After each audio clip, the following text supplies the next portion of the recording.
Well, last week I was out filming some things for the future of the channel that I think are going to really be interesting for you. I cannot reveal all that I am doing now, but let's just say that I am sitting on perhaps one of the biggest stories in Christianity in the modern era that I think could be very, very interesting for each and every one of you as time kind of has the opportunity to help me develop this thing and things unfold with this story. I really believe that the future of indie thinker is very, very bright, and we've got some great stories to try to just help keep you informed and keep you thinking for yourself. Suffice to say, while I was out doing that, I was packing up some things on the beach with my children.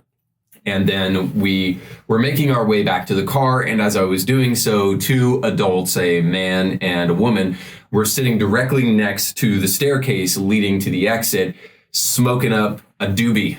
I was incredulous at the fact that they were doing that right there in front of everybody and in front of my kids. And I turned to them and I said, "Are you guys smoking weed?" And they sheepishly looked at me, almost afraid.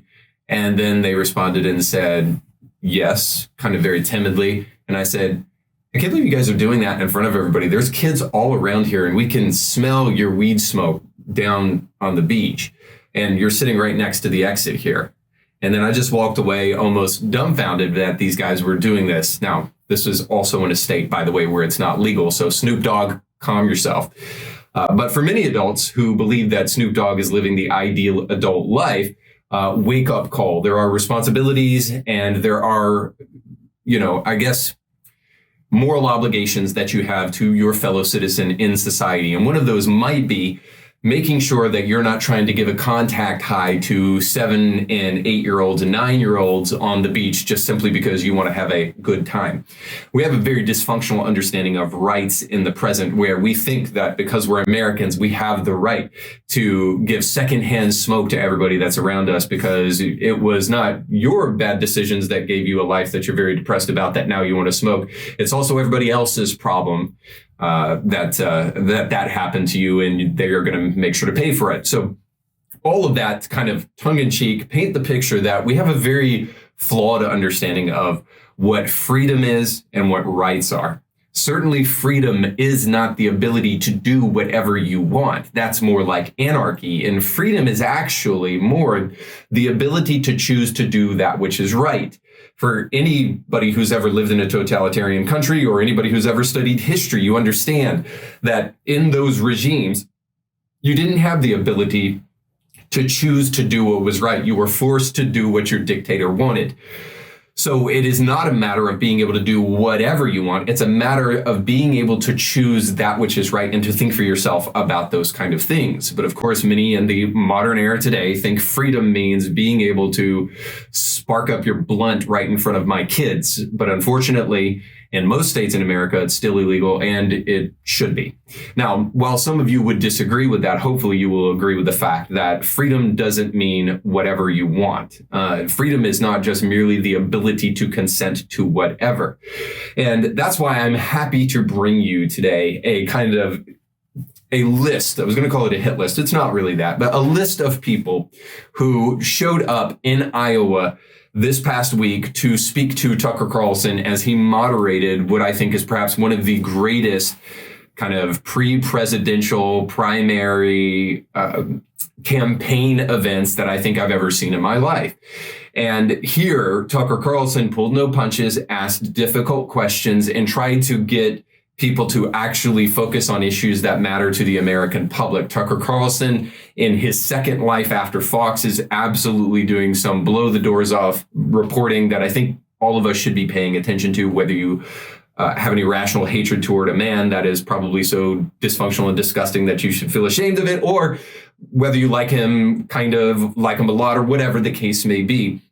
He's doing things like speaking to Russell Brand and speaking to Andrew Tate and doing his own show. And here is him giving some par excellence kind of coverage to GOP candidates. And specifically, I want to take you to his conversation with a presidential hopeful, Asa Hutchinson, who will probably not even be in Wisconsin on the debate stage with the other GOP hopefuls simply because he is never going to make it. But nonetheless, he's showing us right here why he will not be on that debate stage. And that is because Asa Hutchinson is Republican, perhaps in name only, and certainly not standing on the right side of issues. So here is Tucker Carlson speaking to Asa Hutchinson about quote unquote parents' rights. Check it out.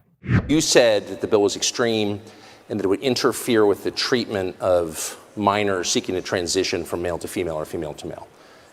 Given, and I'm not attacking you for it, but I am asking if in the subsequent 2 years you've had rethinking of that. Have you reassessed your view on it since then? Well, first of all, I want to ask, how many of you all are parents in this room? I'm a parent as well, and what I believe in is that parents ought to raise their children. I believe that parents ought to be in control, and I also believe in the Constitution. I believe that God created two genders, and that there should not be any confusion on your gender. But if there is confusion, then parents ought to be the one that guides the children.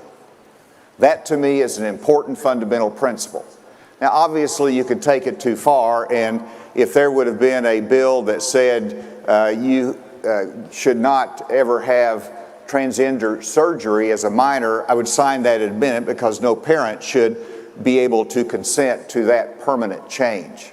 But this bill did go too far. It was unconstitutional. It interfered with parents, and so I sided with parents on that bill in managing the most sensitive issue that a parent can face. This is exactly why the Family Leadership Summit in Iowa was so important, because Tucker Carlson is not pulling any punches, asking Asa Hutchinson this question and getting a response back like we have heard from Republicans for years, quite frankly. The kind of disappointing, I'm standing up for parents' rights, which is just another way of saying I've got a PR prepared message that tries to pinpoint a virtue or a value of people that would vote for me. And I'm going to hide behind that value. I really don't care about that value. I'm going to hide behind it and say, the reason I did this ridiculous thing is because I was actually supporting this value, which is totally ridiculous because this doesn't have to do with parents' rights.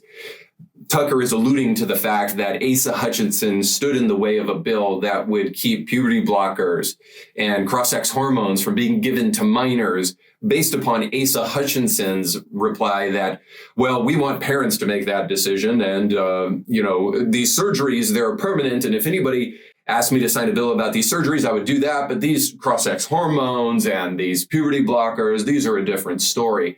And of course, Tucker is alluding to the fact that, well, now we know a little bit more about this stuff. Not that we didn't know it then, frankly, but we know a little bit more about this stuff. And actually, this is these drugs that are being used off label for kids that supposedly have gender dysphoria are actually very permanent. The CDC was honest enough to tell us a while back that based upon whatever age you give kids these hormones, that it can actually cause permanent blindness, which is kind of an issue, I would think, for the rest of your life. But if that's not enough, there was a rare moment of lucidity over at the Times where two reporters actually spoke about some of the horrifying science behind hormone blockers and cross-sex hormones and how they actually do create permanent problems for adolescents. Here's them saying that. And according to the New York Times, as the number of adolescents who identify as transgender grows, drugs known as puberty blockers have become the first line of intervention for the youngest ones seeking medical treatment. Their use is typically framed as a safe and reversible way to buy time to weigh a medical transition and avoid the anguish of growing into a body that feels wrong. Transgender adolescents suffer from disproportionately high rates of depression and other mental issues. Studies show that the drugs have eased some patients' gender dysphoria, a distress over the mismatch of their birth sex and gender identity. As an increasing number of adolescents identify as transgender in the United States, an estimated 300,000 ages 13 to 17, and an untold number who are younger, concerns are growing among some medical professionals about the consequences of the drugs.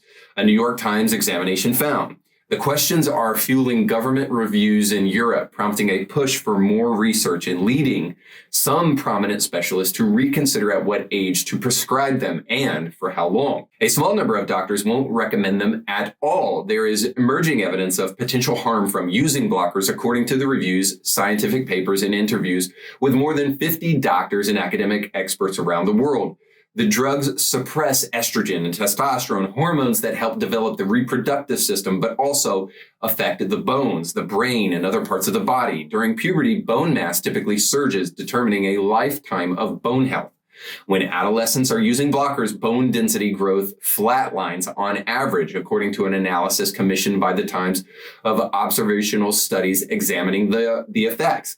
Many doctors treating trans patients believe they will recover that loss when they go off blockers, but 2 studies from the analysis that tracked trans patients' bone strength while using blockers and through the first years of sex hormone treatment found that many do not fully rebound and lag behind their peers. That could lead to heightened risk of debilitating fractures earlier than would be expected from normal aging, in their 50s instead of their 60s, in other words, and more immediate harm for patients who start treatment with already weak bones, experts say. Quote, "There's going to be a price," said Dr. Sandeep Khosla, who leads a bone research lab at the Mayo Clinic, and the price is probably going to be some deficit in skeletal mass. In 2015, 4 prominent American gender clinics were awarded $7 million to examine the effects of blockers and hormone treatment on transgender youth. Now, pay attention to this. In explaining their study, the researchers pointed out that the United States had produced no data on the impact or safety of blockers, particularly among transgender patients under 12, leaving a, quote, gap in evidence for this practice, end quote. 7 years in, they have yet to report key outcomes of their work, but say the findings are coming soon. So just to reiterate, in case you missed it, $7 million was given to doctors to research the side effects of puberty blockers in young children, and to date, no findings whatsoever, but we're promised they're coming soon. If that doesn't give an alarm in your prefrontal cortex, I don't know what truly will. But let me just make a couple of points about Asa Hutchinson's response and more broadly, Republicans like him who talk like this. This issue has nothing to do with parents' rights. Parents do not have the right to do whatever they want to with their kids. That's not a right parents have. Parents do not have the right to abuse their children. On the screen right now, you can see this child on the left is a young boy that has grown his hair out and is wearing a dress because of this monstrosity on the right, which is a supposed parent, which is abusing their child and teaching their what looks to be maybe all of about 8 or 9 years old, an 8 or 9 year old boy, teaching that child that he is a girl. This is not parents' rights. This is abuse. And of course, this should be illegal, and the government has a place in standing up against it. The parent not only does not have a right to surgically alter their child for the rest of their life, they do not have the right to alter their bone density or their fertility for the rest of their life simply for the sake of their own virtue signaling. There is no child on the planet that used to struggle with this stuff until we had parents who were actually struggling with their identity and their social media presence. And so now they're trying to cloud chase, and as a result of it, willing to sacrifice their children on an altar. Sound like a book maybe you've heard of? The second point in all of this, since the first one I hope is obvious, this is not about parents' right. The second one is this, is that we've heard from Republicans for ages. Well, I have this belief, and you heard it from Asa Hutchinson. He didn't quite make this statement, but you could almost hear it coming. He said, I believe that people are made in God's image and that they're made male and female, but I believe in the parents' rights to be able to screw their children up. So this sounds very much like the argument we've heard from Republicans forever. Well, I have my own belief systems, but this is my best Asa Hutchinson, by the way. I have my own belief systems, but I don't have the right to shove that down upon others. That's not the government's role. Separation of church and state and all of that other stuff. And Walmart, where's my money? So in other words, the whole point of this is that this is not about shoving your beliefs in the face of other people, about what you believe about gender and what you believe about biological sex. This is about obvious fact, but also want to side note for a moment and just tell you that ultimately, if we're going to make moral statements about anything, then that could quote unquote be considered shoving your beliefs in the face of other people. Ultimately, if we're going to talk about a just and good society, we might want to take a firm stance on some simple ideas and beliefs that make up that good society and realize that the government does have a role in being responsible for protecting those kind of rights and those kind of beliefs. And one of them might be, since we're not even talking about Christian belief per se, of course, we are at the end of the day, but you don't even need Christianity per se to tell you the biological reality that boys are boys and girls are girls, and you shouldn't be experimenting upon them with cross-sex hormones and puberty blockers. So if you don't want to protect kids, Asa Hutchinson, because you want to stand behind parents' rights because you think that that's a good cop-out, well, at least just know this. There are Republicans, and the vast majority of them, who do want to protect kids. And we will do what is necessary to make sure that people don't have the right to stand behind supposed parents' rights to abuse their children. And by the way, I'm speaking about you, Dwayne Wade, and also you, Jada Pinkett Smith. So you just got done watching a small excerpt of a much larger episode. You can find the link to that full episode down below in the description of this video. So you definitely want to check that out, because if you like that clip, you'll like the much larger episode. And while you're at it, don't forget to like, share, and subscribe, and click that little bell to be notified when great new episodes of Indie Thinker come your way. Thanks for watching.